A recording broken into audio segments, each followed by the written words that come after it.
Allô? C'est bon? Oui. Bonjour, maintenant on est rendu à l'étape, lorsque votre photo a été prise, de sortir le négatif de votre appareil et ensuite l'installer dans la stainless tank pour faire le processing de votre négatif. Donc, première étape, il ne faut pas oublier que lorsqu'on rouvre la boîte, ça se fait aussi dans la chambre noire. Donc, vous allez ouvrir votre boîte, vous allez aller chercher votre négatif, toujours en faisant attention de ne pas trop mettre vos mains dans le milieu. Donc, on va enlever les tapes électriques. Ici, c'est la petite tank, une stainless tank, qui doit être préalablement ouverte. Vous allez trouver le petit, ici, ring. Donc, c'est très important ici de voir la petite clip qui est vraiment dans le milieu. Oui. Donc, c'est ici que vous allez venir pincer une extrémité de votre papier photo. Donc, il doit vraiment entrer comme ça à l'intérieur, ce lignement. Et ensuite, on doit l'enrouler autour de façon, ici, comme ça. Pourquoi comme ça, il faut l'enrouler? Parce qu'après, on va le mettre dans la tank, puis on va aller mettre plein de produits chimiques. Donc, si on ne l'enroule pas, qu'est-ce qui peut se passer? C'est qu'il peut se replier sur lui-même comme ça, puis empêcher que votre photo soit bien développée. Donc, on l'étend, on le tourne, on s'assure qu'il ne va pas se toucher à deux endroits. Une fois que c'est fait, on l'installe ici dans la petite tank et on referme le tout. Donc, à partir de ce moment-là, vous pouvez ouvrir les lumières de la pièce.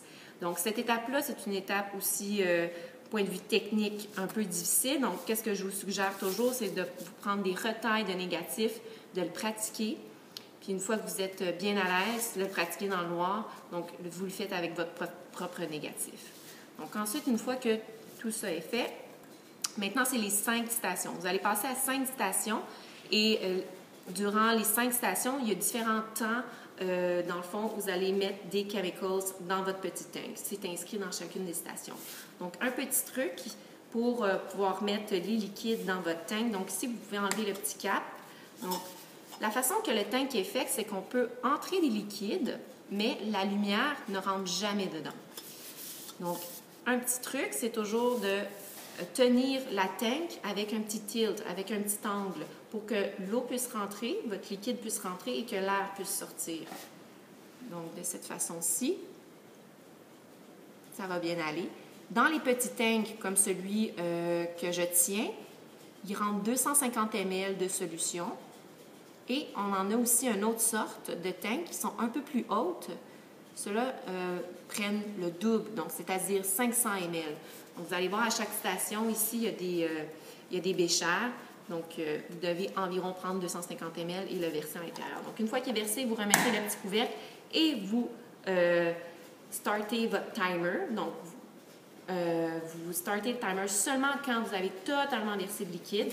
Et par la suite, c'est toujours doucement, légèrement faire un petit shaking de votre solution. Quand le temps est terminé, vous enlevez le petit cap et ensuite vous versez dans une big bottle de waste le liquide. Donc, tous les liquides qui sont utilisés en photographie sont réutilisables.